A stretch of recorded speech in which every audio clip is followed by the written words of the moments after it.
Salut les gamers et salut les gameuses. Alors bienvenue à tous pour ce test du DLC de Starfield qui s'appelle Shattered Space. Voilà, c'est le premier DLC de Starfield. Je sais pas s'il y en aura d'autres parce que a priori il est 148e sur les ventes Steam. C'est pas brillant. Moi, à titre personnel, si c'est pour faire un autre DLC d'une qualité aussi médiocre, pour moi, c'est pas la peine. Moi, j'avais acheté Starfield avec la version en version premium, avec le DLC inclus par avance. Donc, je me suis forcé à le faire. Je me suis dit, bon, bah, comme j'ai payé, bah, autant le faire. Et je vais vous donner mes impressions. Il n'y aura pas de spoil. Voilà, donc j'ai fini le DLC. Je l'ai fini à 100%. Et regardez, par exemple, il y a des trucs complètement foireux, en fait.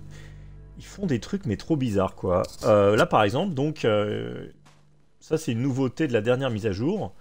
Vous avez une voiture, comme ça, pour explorer la planète. Donc ça, c'est une bonne idée. Ça vous permet d'aller vite. Seulement, truc complètement foireux. Donc ok, c'est marrant, nana, il y a un petit jetpack, ok, super. Ok, c'est marrant 2 minutes. Mais le gros défaut, c'est que... le gros défaut, déjà que c'est pas super maniable. Alors je l'ai pas upgradé, hein, je l'ai laissé... Alors déjà, bon... Alors les ennemis sur cette planète, c'est des gros sacs à PV. Donc c'est une extension haut level. Ils disent que vous pouvez la faire level 35, mais moi j'en doute. Hein. Franchement, à moins de mettre le jeu en super facile. Donc voilà, nous sommes sur la planète, comment elle s'appelle, Varunkai, où vivent les adorateurs du grand serpent. Donc le DLC, donc là j'explore une petite zone totalement bidon sur la carte, donc il y a aucun spoil. Et donc c'est un DLC que je n'ai pas spécialement apprécié. Je peux pas dire qu'il est nul, mais je peux pas dire qu'il est bien. Il est franchement médiocre. Donc le DLC commence quand vous arrivez dans une station spatiale. Et vous avez... donc voilà, vous lancez le jeu et bon, vous faites je sais pas, vous faites un voyage rapide. Et paf, il y a une station spatiale qui va apparaître. Et voilà, une station spatiale qui envoie un signal de détresse et vous allez enquêter. Et dans cette station spatiale, il n'y a pas la gravité. Donc il faut appuyer sur Y pour monter, B pour descendre. Et c'est... je déteste ça en fait, franchement. Je déteste ça. Donc le DLC commence très mal en fait. C'est la DLC, la gravité, c'est quelque chose de bien. C'est une très bonne idée, la gravité. Mais c'est mal exploité, c'est immaniable. Vous avez des ennemis extrêmement puissants. Enfin, ça va, moi j'ai un personnage haut level, mais ils veulent pas mourir, quoi. C'est des sacs à PV. Les ennemis ne sont pas très variés. Alors, durant le DLC, vous allez avoir des espèces d'insectes, des fantômes et des... Comment ça s'appelle? Comment ça s'appelle? Et encore un espèce de guerrier, un nouveau guerrier en armure. Donc le bestiaire est très pauvre. Et en fait, la ville principale, que vous ne voyez pas ici, au niveau architectural, elle est moche. Et donc elle est pas belle, mais vraiment pas belle. Hein. C'est vraiment un... C'est un hangar. Enfin, voilà, une suite de hangars. Avec quelques petites décorations à l'intérieur, quelques petites sculptures de serpents, mais vraiment ils sont vraiment pas foulés pour l'architecture. Et ça c'est vraiment dommage. Donc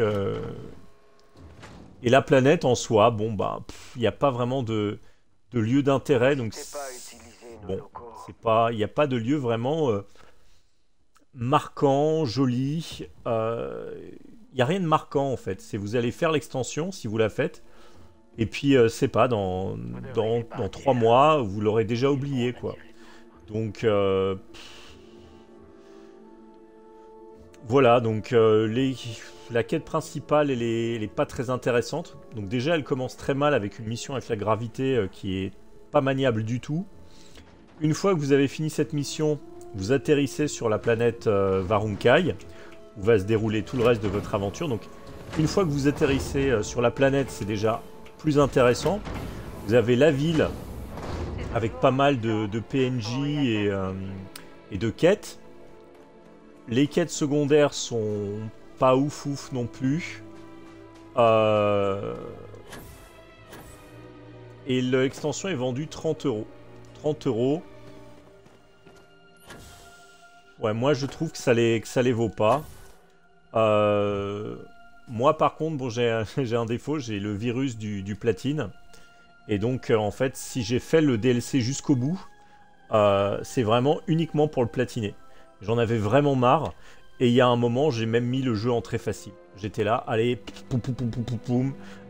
C'est bon. J'ai fait la quête principale en normal. Et puis après, il y a un moment, j'en ai eu marre. Pour les succès, j'ai mis en facile et puis voilà quoi. Et là, j'ai platiné le jeu et j'y retournerai pas, sauf pour le test. Donc, en soi, c'est pas vilain quoi, mais c'est vide. Voilà, donc Starfield, si on devait résumer Starfield en un mot, c'est le vide. Donc, dans un jeu comme Skyrim, vous allez à un endroit, il y a une quête. Et pendant que vous faites cette quête, il y a d'autres choses intéressantes qui apparaissent et qui vous font basculer sur d'autres quêtes. Et là, c'est vraiment très pauvre en fait. Vous n'avez pas envie d'explorer la planète. Vous avez juste envie de faire les missions, d'avoir votre platine éventuellement, et puis basta.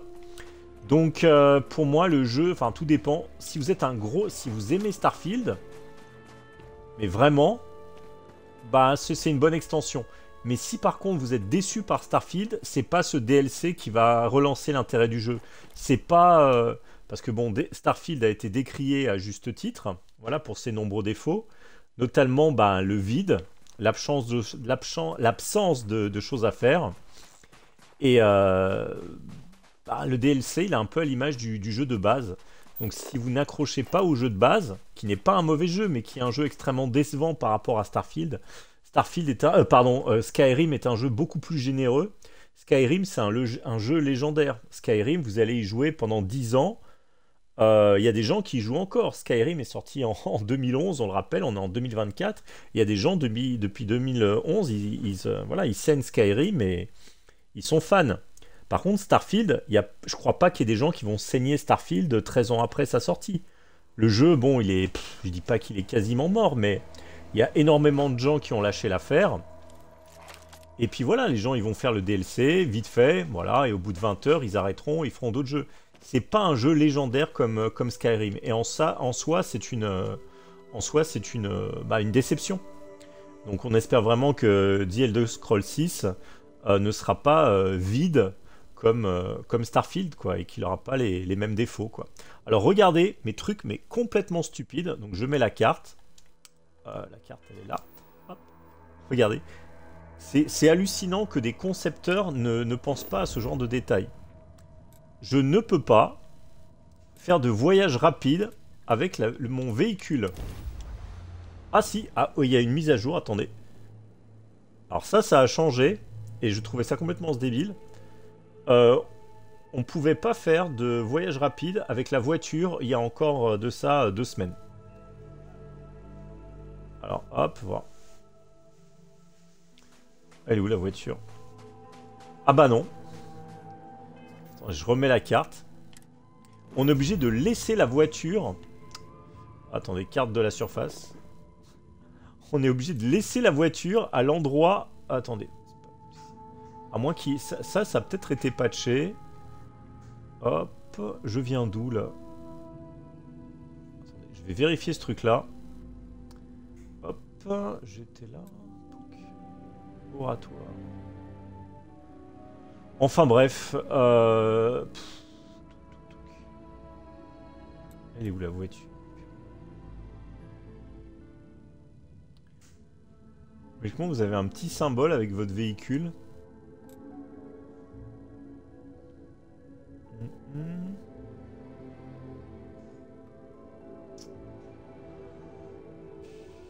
Ouais, bref. Ouais, on s'en fiche. Euh,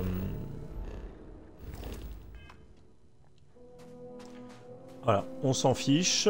Donc, pour faire simple, c'est une extension qui n'est ni bonne ni mauvaise. Elle est médiocre, donc c'est-à-dire très moyenne. Et elle ne révolutionne en rien le jeu de base. Il y a par exemple, Dawnguard, l'extension avec les vampires dans Skyrim, elle est extrêmement riche. Vous pouvez vous transformer en Lord Vampire avec des nouveaux pouvoirs, des nouvelles compétences, une nouvelle apparence.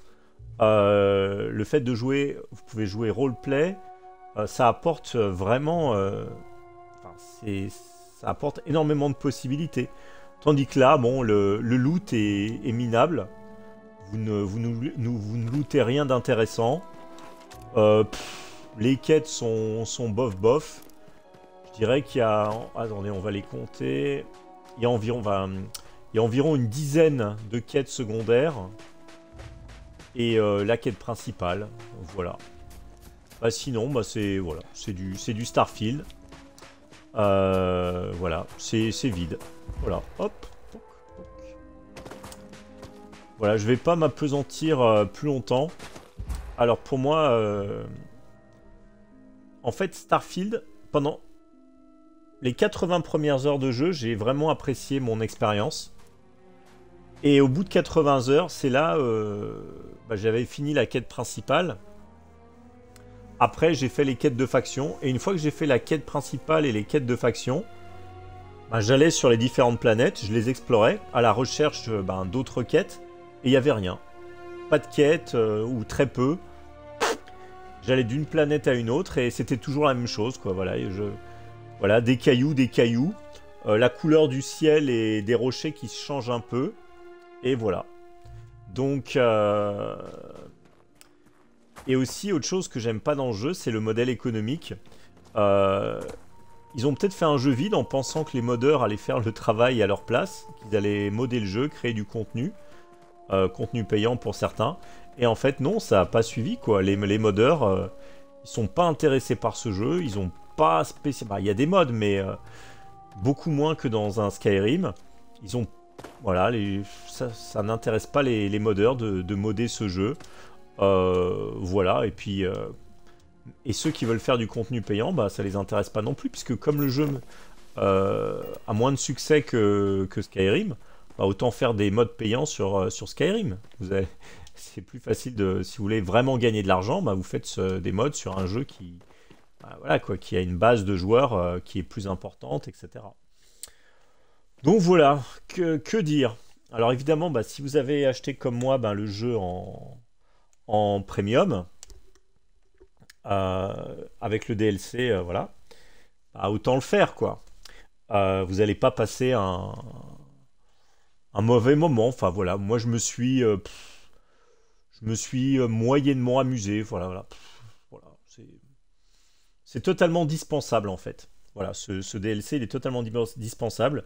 Par contre, si vous avez acheté la version de base de Starfield, à moins que votre but soit de platiner le jeu, je vous le déconseille à 30 €. Voilà, pour moi ce DLC, 10 € serait un prix correct. À 10 €, oui, mais pas à 30.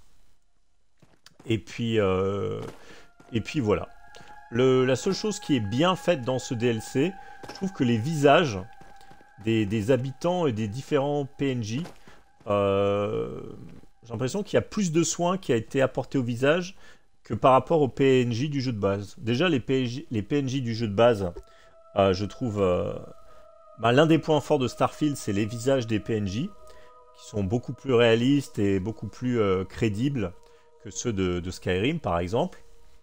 Mais pour tout le reste, Skyrim, bah, il enterre Starfield, quoi.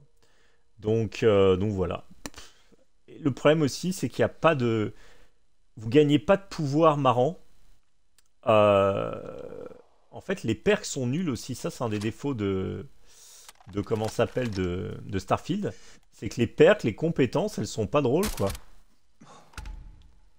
Et donc on s'amuse pas, tandis que dans Skyrim, il y a énormément de compétences qui sont vraiment fun à jouer. Autre chose aussi qui est pas fun, il y a certains ennemis sur lesquels vos pouvoirs là ne marchent pas. C'est complètement nul parce que un des trucs marrants dans le jeu, c'est les super pouvoirs. Et donc là, vous devez faire le DLC quasiment sans les super pouvoirs. C'est juste nul en fait. C'est juste nul. Voilà. Bon, bah je vais m'arrêter là. Vous avez... Donc c'est un DLC qui propose... Bah en fait, le lore... Enfin... Je pense que beaucoup de gens qui souhaitaient en apprendre plus sur la faction du Grand Serpent, sur la faction Varun, vont être déçus. Ils vont être déçus par la ville, qui a une architecture qui est vraiment faiblarde, par la quête. On se sent pas concerné en fait. C'est vraiment ça, on se sent détaché, pas concerné, on s'en fout. On fait les quêtes, on avance et on est là, ouais, bon, ok, sympa, voilà. Sympa, ok. Et par exemple, il y a l'écriture, la quête des voleurs dans Skyrim, ou la quête de la main noire, enfin, la guilde des assassins, elle est vraiment bien. Elle est vraiment bien écrite. Et même la quête principale, avec l'enfant de dragon, etc., ou même le DLC, les DLC de Skyrim, ils sont énormes. Celui avec Mirac, il y a un autre enfant de dragon à combattre, ça c'est génial. Le Lord Archon, là, le Seigneur Vampire, ça aussi, c'est vraiment deux DLC extrêmement riches. Donc si on compare ce DLC qui est 3 fois plus cher et qui est 3 fois moins bon que les autres, on comprend pas. C'est-à-dire les fans de Bethesda, bah, ils se disent mais qu'est-ce qu'ils foutent, qu'est-ce qu'ils branlent. Donc voilà, Starfield est décevant et son DLC est décevant. Donc on a l'impression que logiquement on apprend de ses erreurs. Donc ils auraient pu faire un jeu de base décevant et puis un DLC de qualité, ben c'est pas le cas. Et pour moi le problème c'est que le jeu Starfield, c'est pas une bouse. C'est même un bon jeu, mais c'est pas un jeu légendaire, voilà. Et puis pour moi, il faut savoir laisser tomber aussi. Pour moi, ils devraient passer à autre chose et mettre tous leurs efforts sur The Elder Scrolls 6. Et moi, et là, ils vont faire un remake de Oblivion, là, paraît-il. À la fois, ça me fait plaisir, et d'un autre côté, je me dis... ils font ce remake aussi pour se faire de l'argent et aussi pour faire patienter encore. Ça veut dire que The Elder Scrolls 6, il va avoir encore du retard.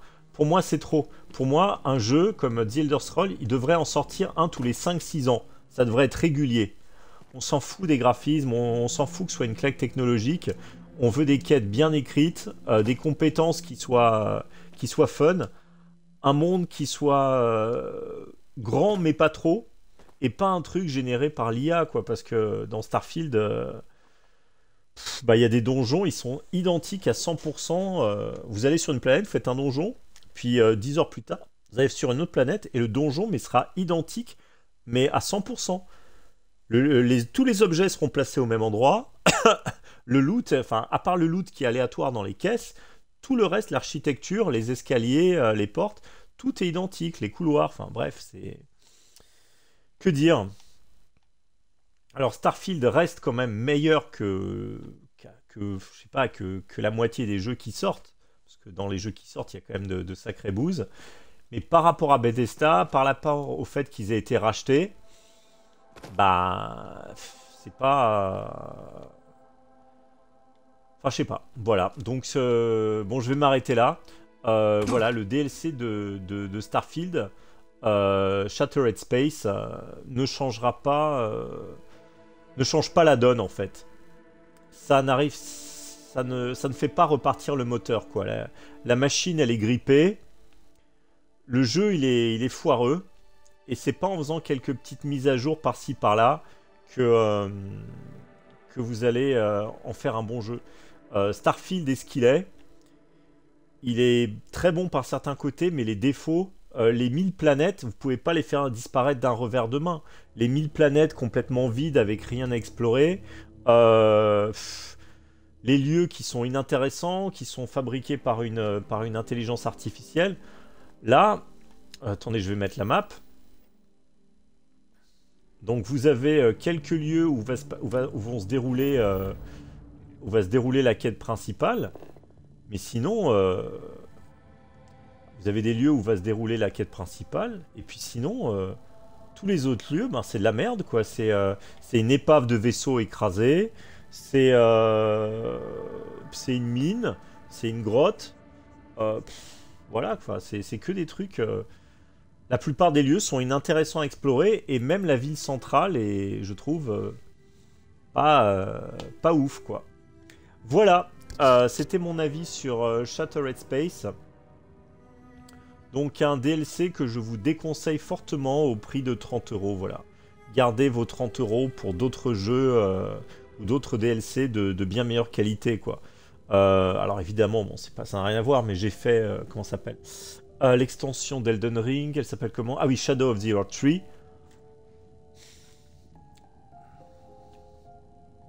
C'est le jour et la nuit, quoi. L'autre, c'est un vrai... C'est plus qu'un DLC, c'est presque un nouveau jeu, quoi. Enfin, c'est... Voilà, c'est incroyable, le contenu de Shadow of the Earth Tree. Et quand vous comparez le contenu d'un Shadow of the Earth Tree au contenu d'un Shattered Space, ou quand vous comparez le contenu d'un Dragonborn, Le seul DLC qui est vraiment que j'aime pas, c'est Heartfire. C'est un DLC le DLC de Skyrim où vous construisez vos maisons. Ce DLC, voilà, Shattered Space est quand même meilleur que Heartfire parce que Heartfire c'est vraiment de la dope, quoi. C'est vraiment un DLC qui vous fait perdre énormément de temps pour pas grand chose. Donc voilà, donc en gros Shattered Space est au-dessus de Heartfire. Par contre, il est à des années-lumière d'un Shivering Isles sur Oblivion, ou d'un Dragonborn, ou d'un Dawnguard sur Skyrim. Voilà. Salut les gens, des bisous, ciao ciao. Ciao les gamers.